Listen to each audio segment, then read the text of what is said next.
Seguimos revisando las informaciones más destacadas, pero es momento de recordar que en las pasadas horas la canciller de Alemania, Angela Merkel, ha ganado por cuarta vez estas elecciones. Y es por ello que estaremos conversando con el analista político Alex Anfrons, que por supuesto nos estará brindando cada una de estas informaciones y también cada uno de estos detalles. ¿Cómo está? Buenos días, bienvenido. Estamos en directo para todo el territorio nacional. Sobre estas elecciones que ha ganado por cuarta vez Angela Merkel, ¿qué esperan los alemanes al votar por Merkel? Bueno, yo la primera constatación, buenos días, muchas gracias por invitarme.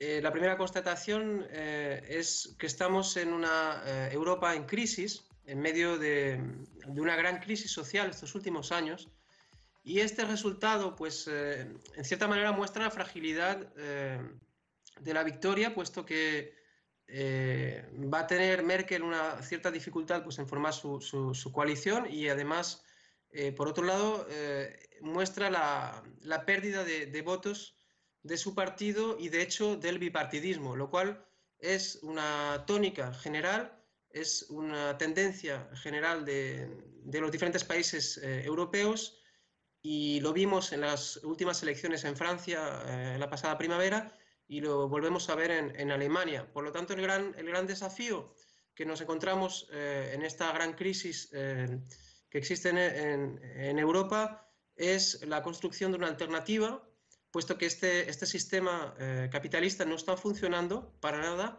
está dejando a numerosas personas desprotegidas, y son dramas humanos que no se pueden dejar de lado. Entonces hay las grandes declaraciones, hay las grandes promesas que siempre vienen en el momento de las elecciones, pero el modelo de democracia en Europa tiene grandes fisuras y tiene una gran pérdida de credibilidad, con el fenómeno, por un lado, del abstencionismo y, por otro lado, con el crecimiento de las propuestas demagógicas de la extrema derecha, que es el otro elemento nuevo que desafortunadamente estamos viendo en este resultado de las elecciones. Con el 33% de los votos.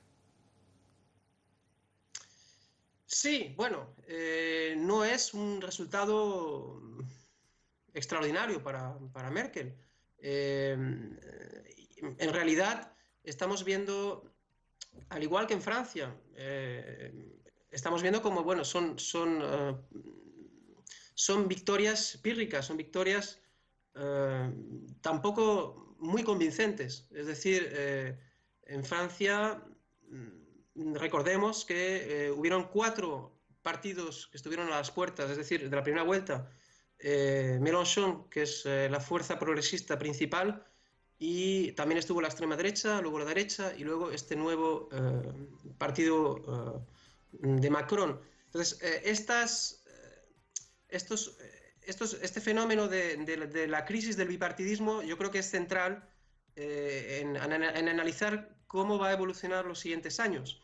Es decir, que el resultado de la extrema derecha es preocupante, y tenemos que intentar construir una hegemonía alternativa, puesto que la extrema derecha renueva su discurso y actualmente en Francia se llaman a ellos mismos alternativa, mientras que sabemos perfectamente cuáles son los discursos reaccionarios, cuáles son los discursos a favor de un retroceso. Y yo quería apuntar una cosa: esta victoria de Merkel en realidad es una gran derrota cultural también. Es decir, que el modelo que están imponiendo Alemania a Europa es de un tipo colonial también. Es decir, que este productivismo exportador, este modelo con granjas en las cuales la producción, hay miles de animales explotados que no están desconectados de la tierra, desconectados de un entorno natural.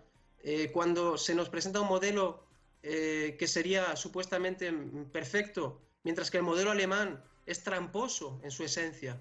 Las cifras del desempleo son falsas. Los trabajos están a veces pagados a €1 a la hora. Son trabajos temporales en gran parte. Entonces, este sistema capitalista es una gran estafa. Por otro lado, las empresas alemanas, por ejemplo, como Bayer, que recientemente compró Monsanto es la unión entre la industria farmacéutica y el monstruo que significa Monsanto, el monstruo que significa para la naturaleza que es los pesticidas. Entonces, el 99% de los alemanes, según un estudio reciente, tenían restos de glifosato. Es decir, estamos ante un modelo que está provocando la enfermedad en la población y que pretende ser al mismo tiempo la cura.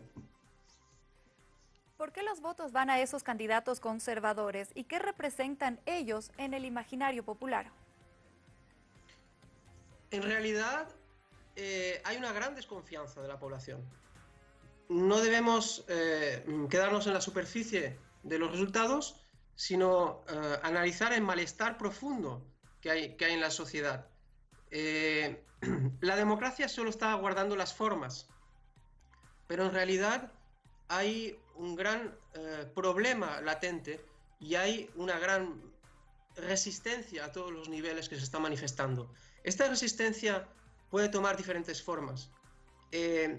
Por ahora, hoy en día, se está dando lugar a través de una contestación del discurso dominante y, en cierta manera, por ahora la extrema derecha está teniendo cierta ventaja. Es decir, no tenemos que olvidar que Europa tiene un pasado terrible, lamentable, que es la tradición política del fascismo. Por lo tanto, hay una serie de ideologías muy reaccionarias, muy duras, que tienen una cierta ventaja en el colectivo, en el imaginario colectivo. Entonces, la extrema derecha y la derecha, y la derecha, y la socialdemocracia en Europa no ha dudado en reactivar algunos fantasmas, viejos fantasmas. Y esa responsabilidad es central en la situación actual. Es decir, que están dispuestos a todo menos a perder sus privilegios. La burguesía, esta Europa vieja y decadente, no va a permitir que se cuestione su poder limitado, y que está intentando renovar también sus estrategias neocoloniales.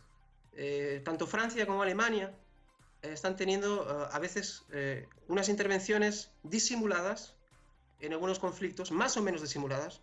En el caso de Libia fue bastante claro. En el caso de Siria está siendo un poco menos evidente.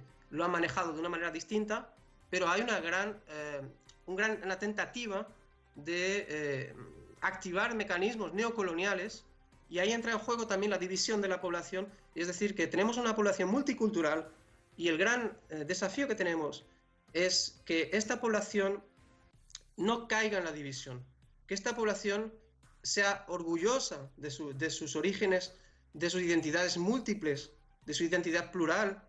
Y esta población europea, tan diferente, porque son territorios a veces pequeños y con grandes diferencias culturales, tenemos el gran desafío de construir una Europa social, una fraternidad humana. Y también incluye los países del entorno inmediato, que es el mundo árabe, que es el mundo africano. Y yo creo que tenemos aquí en Europa que estar muy atentos ante los intentos de división, e intentar realmente, tanto sea en Alemania como en Francia como en España, como estamos viendo estos últimos días, intentar hacer lo máximo para evitar que haya ese retroceso en las libertades democráticas, que son conquistas históricas. Entonces, en el contexto de esta crisis, yo creo que tenemos que aprender también de las luchas que ustedes hicieron en Latinoamérica, y aprender también del modelo plurinacional que ustedes están llevando a cabo con mucha valentía y con una gran altura de miras. Y yo tengo esperanza de que vamos a intentar derrotar a esta visión reaccionaria. Muchísimas gracias por habernos acompañado y por supuesto también haber reflejado la situación y de qué manera se ha llevado a cabo estas elecciones, en la cual la canciller ha ganado por cuarta vez, y por supuesto también tener en cuenta su punto de vista. Muchísimas gracias por habernos acompañado y actualizar lo que está ocurriendo para todo el territorio nacional. Muchas gracias a ustedes.